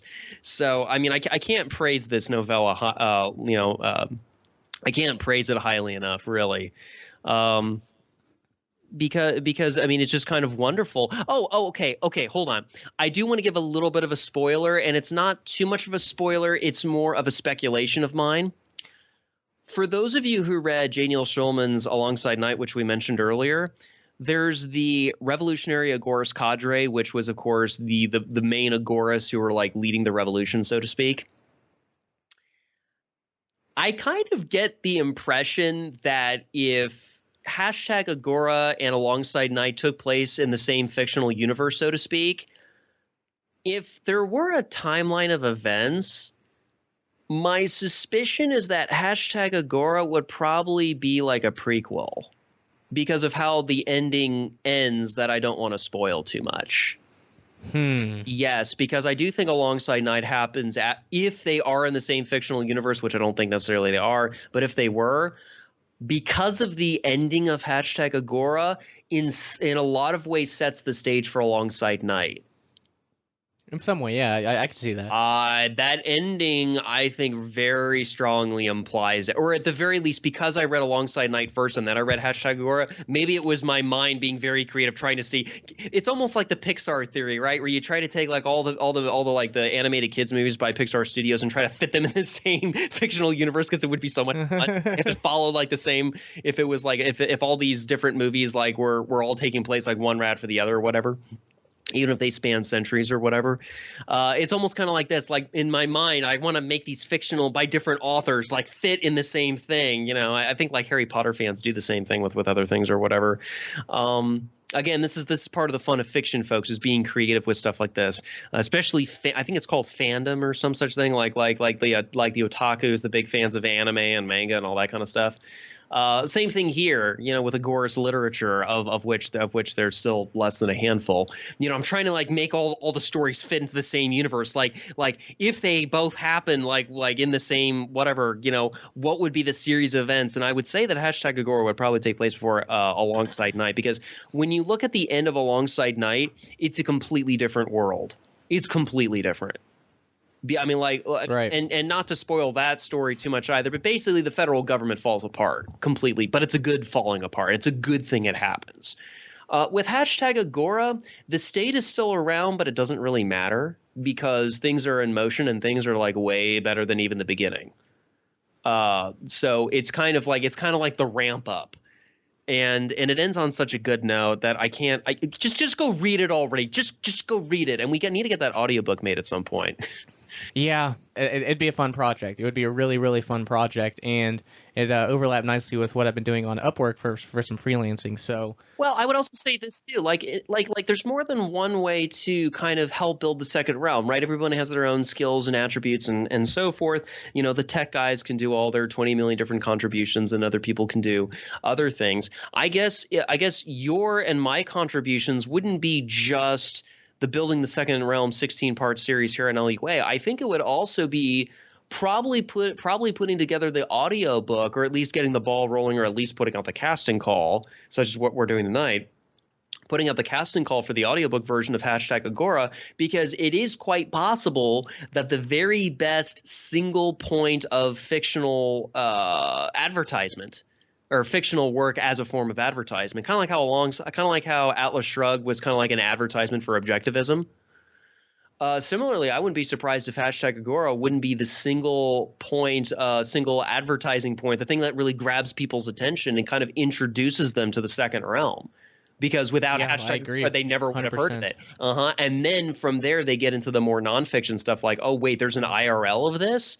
This is actually a real thing. This was just a fictionalized portrayal of it, but otherwise there are really people that do things like use smartphones to like unlock doors remotely after they pay for like renting a room through using Bitcoin or another cryptocurrency or something. Like this is a real thing. Yes. LibreOffice is a real thing. OpenVPN is a real thing.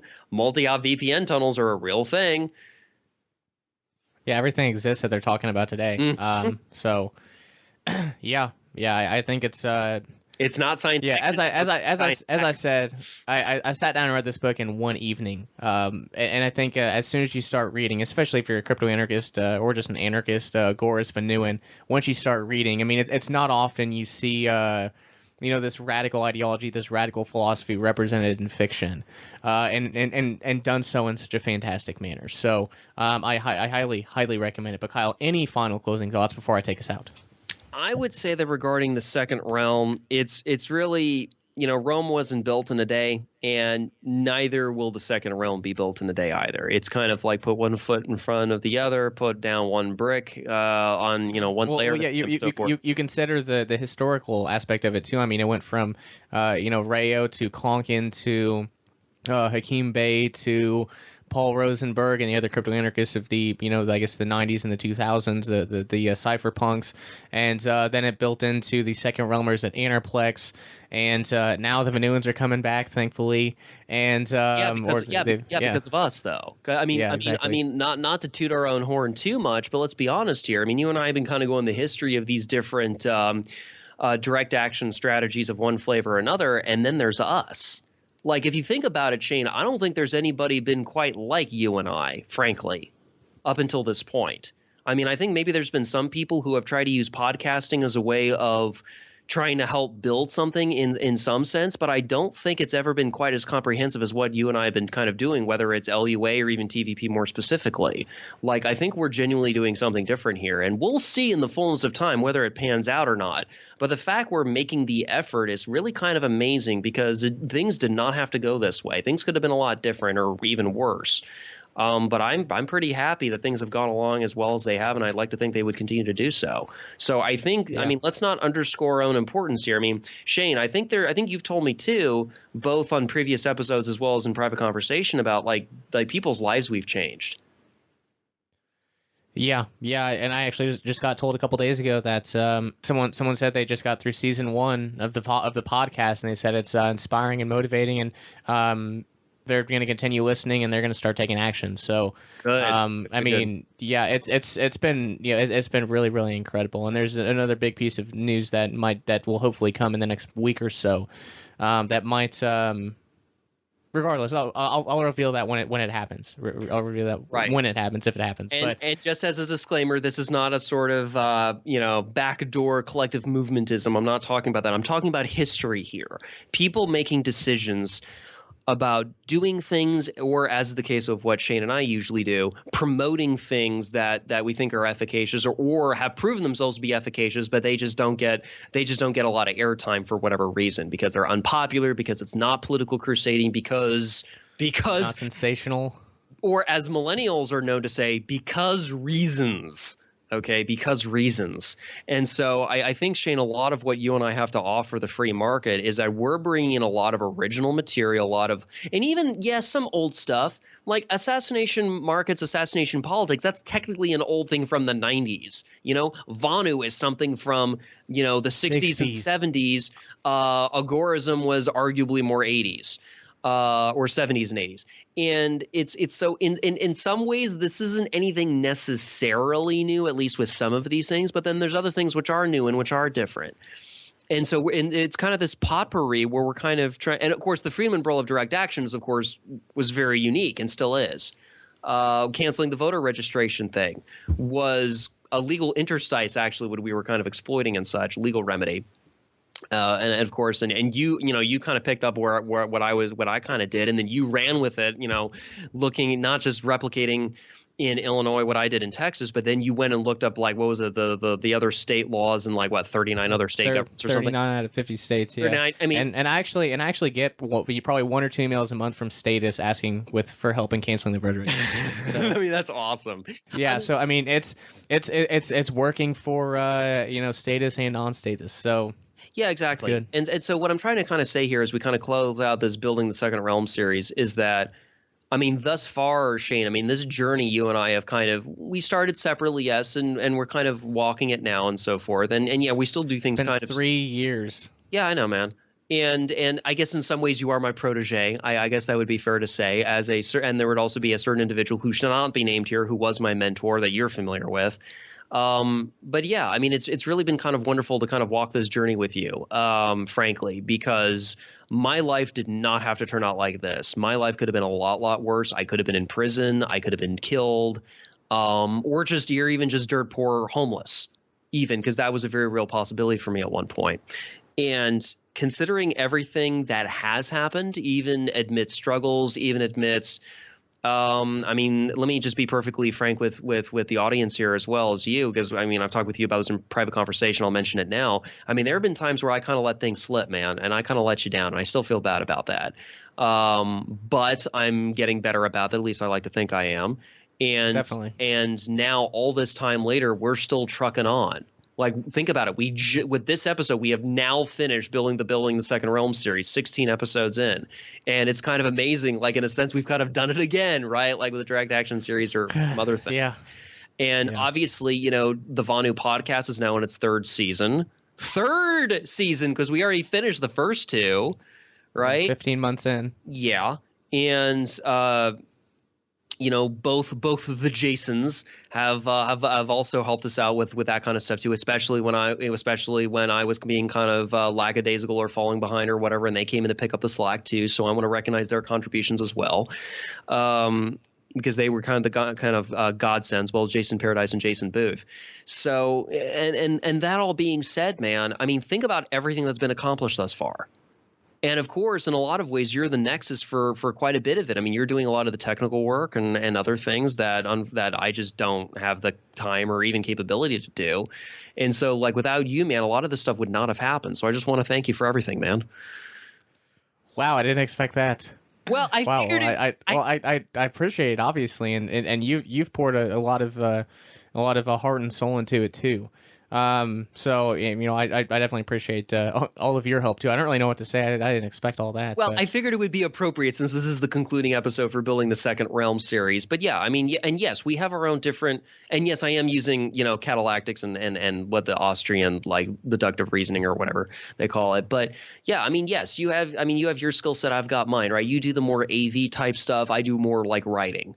And such. Hence why and yes, you've got your articles in LUA, but quite frankly, I got a lot more on you than True. that. Okay, Yeah. okay, great, yes. But I've also done AV stuff. I used to have a YouTube channel back in the day, and then got rid of that because that was not my forte. And then I went back into podcasting, obviously, for a while, and then that dropped off. And then eventually, I got in contact with you through FPRN, obviously, and look at everything that's happened since then. I mean, it's really crazy to think about looking back, on 3 years. I mean, there haven't been that many, I guess there hasn't really been that much stable in my life. I lived in the same house for like for the entire time I was doing radio, and podcasting. But other than that, I mean, there really hasn't been much. But with the weekly podcast and with working with you for 3 freaking years. I've never produced as much content with anybody else. Never at all. So yeah, and this doesn't count. I don't know. We've accomplished a fuck ton, man. And I'm just gonna be very frank about it. We've accomplished a fuck ton in 3 years. Yeah, I know. And I mean, you and for LUA, I mean, you've been kind of the guy behind the scenes, recommending ideas and sorts of things, and that's great. I mean, that's why I'm the creative consultant. That's why I'm the creative consultant. Yeah, exactly. The FUTA, the direct action series, the building the Second Realm series. I mean, you kind of put the Second Realm in front of me, and I didn't really have time to look at it for a month or two, and then I finally did. Sat down and read it, and then here we are concluding the series on April 27th, which will be released on Sunday. But yeah, it's been a crazy journey, and to think that it really does. As a little bit of a tangent as we conclude this episode, but we've talked before about the efficacy of decentralized peer-to-peer, I guess, open source, content creation sort of stuff, right? Mm-hmm. And I think all of the stuff that we've done over the past 3 years really demonstrates the success that these sorts of relationships can they can yield. Yeah, so, this is really incredible. Right. This is this is our particular form of direct action that we do together, and separately as well, right? Like when you write your articles, and I don't necessarily proofread them or whatever, and vice versa. But some things we collaborate on, other things we don't, or whatever. But and also there's also difference of degree. Like sometimes I only proofread stuff, sometimes you only proofread of mine, and whatever. I mean, it just depends whatever specific thing we're working on. But yes, the peer-to-peer thing, like as far as what the alternative media used to be and all that, pre-Trump, yeah, I mean, that's what you and I have been doing for 3 years, and of course me before that. So yes, I mean, as far as that particular style of direct action goes, like we've done it, are doing it, and will continue to do it. And the efficacy, the actual proof that it works is look at and by the way, folks, let me be clear about something. It's not about the stats or the metrics, as one of my employers likes to mention it ad nauseam. By the way, the amount of content on LUA is about as big as the Monero blockchain. When I have to back up the site, it's about 45 gigabytes right now. The Monero blockchain might be early low to mid 50s, 50 gigabytes, something like that. I can believe that. If you want to, and I mean, I'd say half of that has, whether it's the archives, obviously take up a lot of space there. Some stuff I've hosted for you and helped you out with. So yeah, I mean there's a lot of shit on there. There's a lot of stuff that we've done. There's no way anyone can accuse us of not getting anything done. Yeah, and it's actually at this point it's a small library that, given enough time, it'll be a medium-sized library, and given it enough time, if you and I are fortunate to live long enough, might have become like a real library in some sense. But yeah, I mean, my God, I mean, even dude, this doesn't even count like all the political prisoner archives, all the court documents, like that whole type of project all by itself. all like the 20 million PDFs and all that kind of stuff. It's not. Thankfully, the Patriots paid me for that though, for handling their bullshit for them. Yeah, because they were too lazy and or incompetent to do so because they don't understand computers or whatever their hangups were.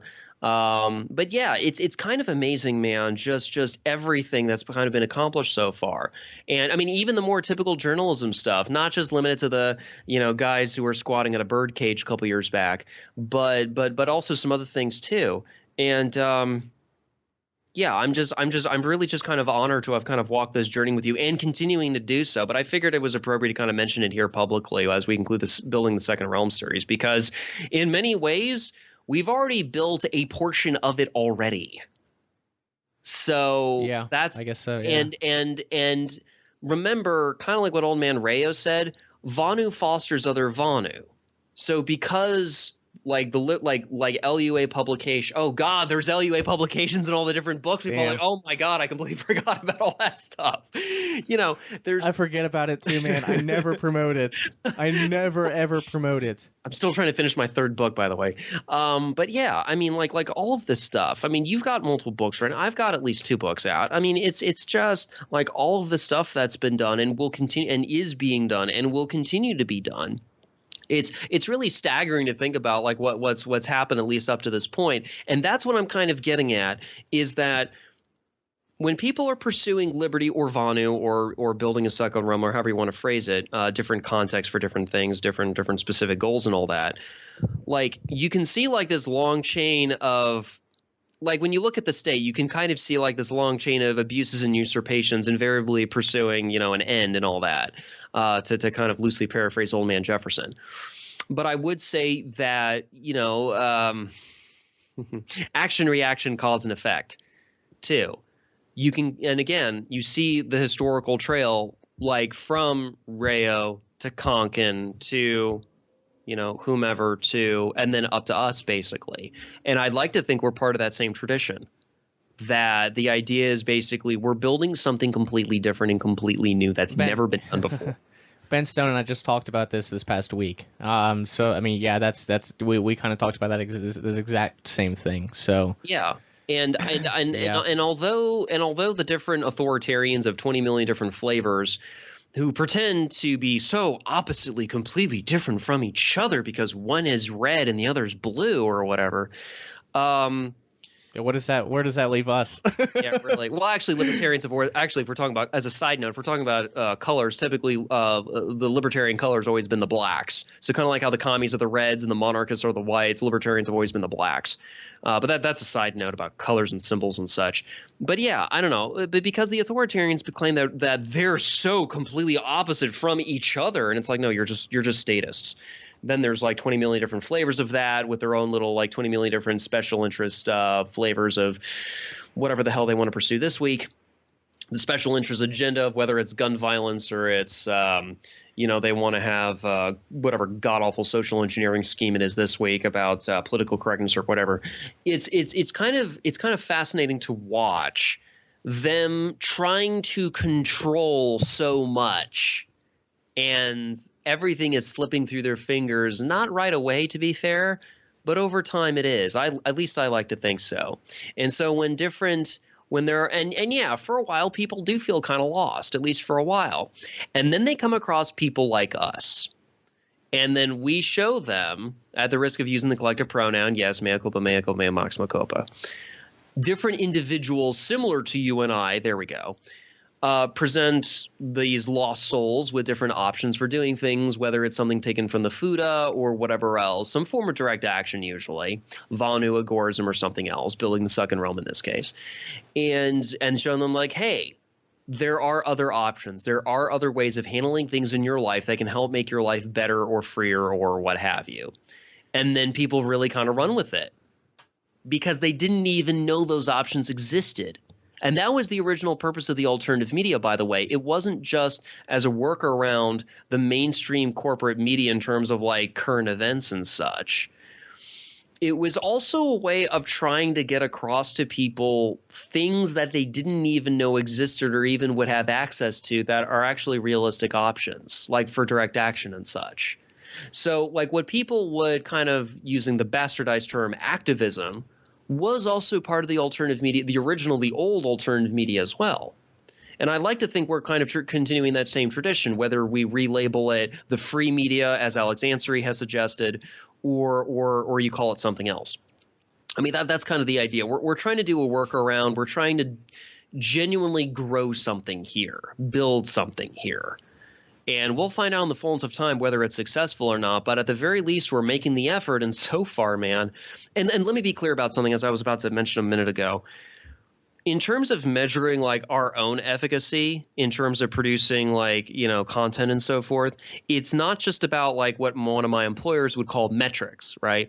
It's not just about, or really even mostly even about, like whether you call it live listens or reads or clicks or views or whatever the specifics are. It's a dedicated community that we've built on TVP and I've built on LUA over the past 3 years. I mean, it's quality over quantity, because apparently a lot of people don't like podcasts on Solution. They'd rather have entertainment, politics, sensationalism. Yeah, they'd rather watch. It's not metrics. It's the fact that the people reaching out to me or reaching out to us, that they're the highest caliber people. So you listening, yes, I mean that's you too. I mean you're one of one of the high caliber people, libertarians, anarchists, whatever. So yeah, and even if they don't self-identify as such, but they at least want to learn, because they're just whatever their current lifestyle situation is, they're willing to start over. Let me just keep it kind of maybe neutral in that sense, right? They want to start over. They want to see what's out there. And even if they don't necessarily agree with like my views, your views, etc., at least they're willing to at least give us a fair shot and at least keep an open mind until they have come to their own conclusions about what they think is right and just and moral, and or even just efficacious if they're more utilitarian and so forth. They're at least willing to give us at least a fair hearing, because most people will not. You look at the Servile Society, you look at that first realm, they will never give us a fair hearing. They will fucking string us up if they get a chance. Yep. Whether figuratively or either figuratively or literally, maybe even both. They'll do it figuratively first, then they'll string us up for real, like we're escaped slaves or something. I mean, view that however which way you will. The point is we don't get a fair hearing in any sense. So the fact that anybody would be willing to give us a fair hearing, even if they don't at least initially agree with us, is kind of a miracle in some ways. At least I think so. And see that. Oh, and that's the other thing too. One other thing I want to mention here as we start to close out here. My goal over the years has never been necessarily to proselytize.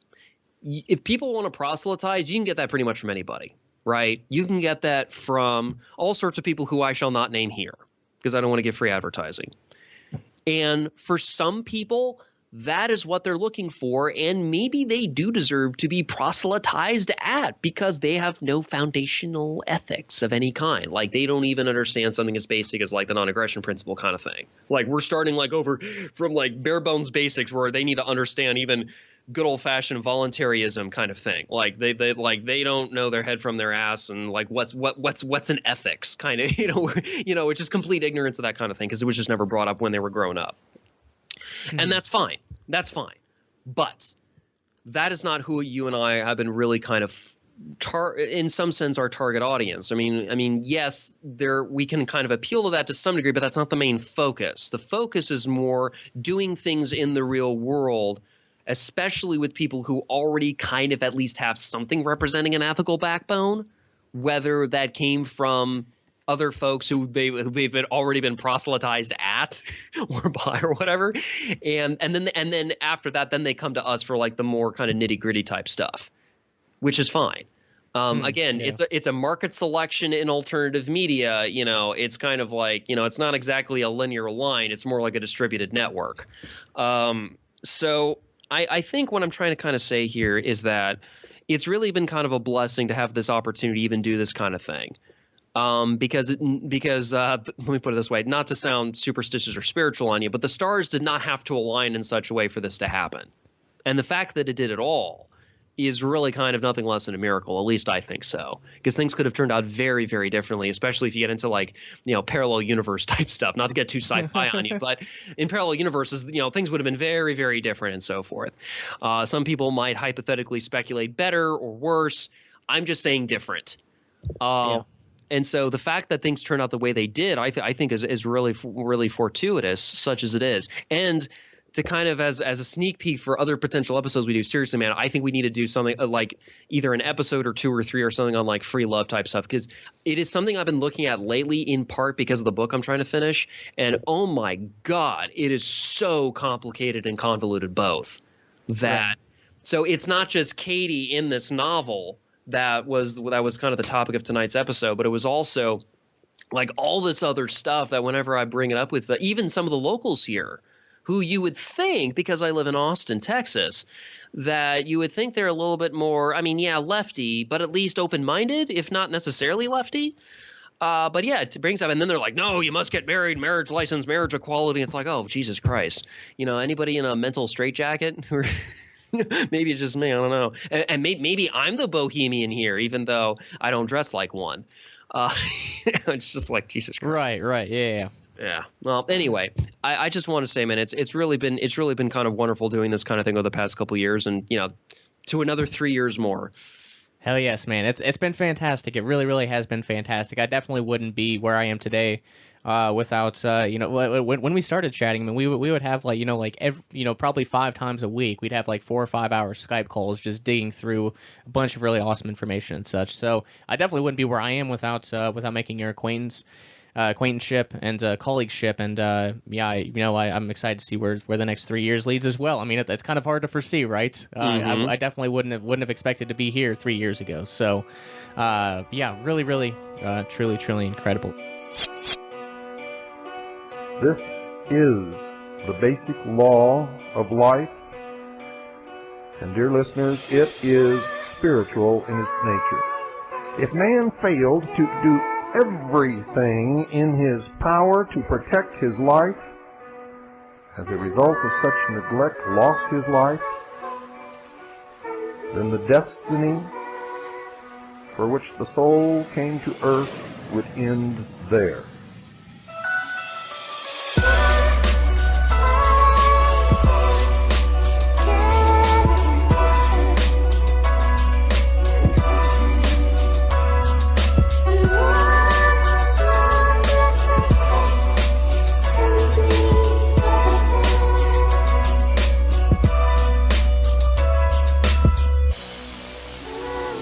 Without life, a body or a medium to function through spiritual attainment would be impossible, ladies and gentlemen. Spirituality would then be forfeited.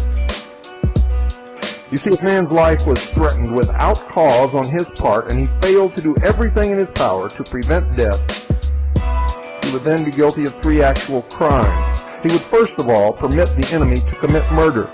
Next, he would be committing suicide by failing to protect the most precious possession given to man by his Creator. And worst of all, he would end whatever his destiny might be, the purpose for which body, mind, and life had been given to him. And I believe it's to learn something. In one respect, man is forced to be a warring, not a murdering creature. And I might inject here that the Ten Commandments does not say, in its original form, thou shalt not kill. It says, ladies and gentlemen, and you can check this, if you wish, go to the original Hebrew and Greek, it says, thou shalt not murder. So in one respect, man is forced to be a warring, not a murdering creature. From his birth, the law of self-preservation forces him to be on guard against every inimical force attempting to destroy him by one means or another. He must be on the alert to prevent man, natural forces, or his own carnal desires to betray him into acts of degradation. Man is a warring creature. But his war, I tell you, his war is an honorable one. It is one of protection. First himself, so that he may protect those he is responsible for, but in doing so must not take unfair advantage of others, nor be guilty of unrighteousness.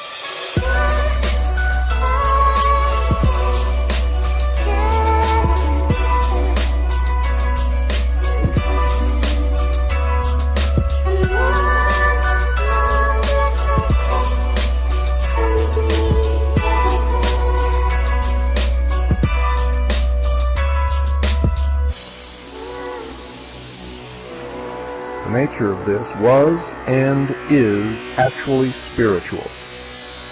It is the battle of righteousness against evil. It is a war biblically spoken of as taking place in heaven because it is waged within man's spiritual nature. He fights to fulfill destiny and to finally create heaven on earth for himself and others who follow. By the war of righteousness, wherein there is no selfishness, he attains the consciousness which makes him a man, knowing both good and evil, having chosen good to attain the promised sonship. Notice, you must choose. You must choose. Each and every one of you listening to this broadcast tonight must choose, and you must choose very quickly. You might ask, is there actually a need for some form of evil in the life of man? Was this, together with some form of fear, ordained in the beginning? And I say nothing has been ordained, but if the divine law is to be fulfilled in the life of man, then it is certainly necessary that he, according to sacred concepts, become a crusader in God's cause and not exist as a negative, effortless, uncreative, unproductive creature, a leech-shaped parasite upon the rest. The first command is that he must become a man in the true sense of the term, and this implies that he must prepare himself to meet the enemy that is ever alert to destroy the best that he has created. He must meet evil as the soldier meets the enemy.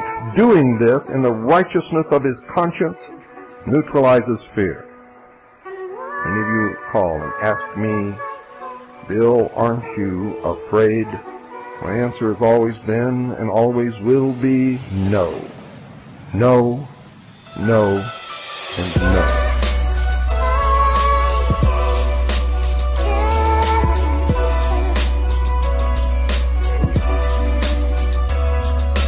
I know from where I have come, and I know where I am going. I know who I am, and I know that I possess a soul. I fear the actions of no man. I fear the judgment of no man. I fear only the judgment of my God. And I know that if I am doing what is right, I need not ever fear that judgment.